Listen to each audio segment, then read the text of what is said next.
আমি শিবরাম চক্রবর্তী, শিবরাম এডুকেয়ার।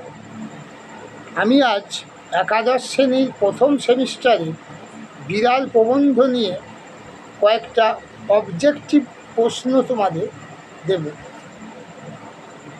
এটা আমার শর্ট ভিডিও, পরে আমি বিড়াল থেকে আরও বেশ কিছু প্রশ্ন উত্তর তোমাদের দেব। যাই হোক, আজকের প্রশ্নগুলো হলো: বিড়াল প্রবন্ধটি কার লেখা? সাহিত্য সম্রাট বঙ্কিমচন্দ্র চট্টোপাধ্যায়ের লেখা। মূল গ্রন্থের নাম কি? কমলাকান্তের দপ্তর। বিড়াল প্রবন্ধটি কমলাকান্তের দপ্তরের কত সংখ্যক প্রবন্ধ? 13 সংখ্যক। বিড়াল প্রবন্ধটি কোন পত্রিকায় প্রকাশিত হয়েছিল? বঙ্গদর্শন। বিড়াল প্রবন্ধটির বক্তাকে?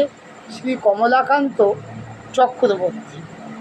কমলাকান্তকে যে গোয়ালিনী দুধ দিত তার নাম কি? প্রসন্ন। পরে আরও প্রশ্ন উত্তর তোমাদের আমি দিয়ে দেবো।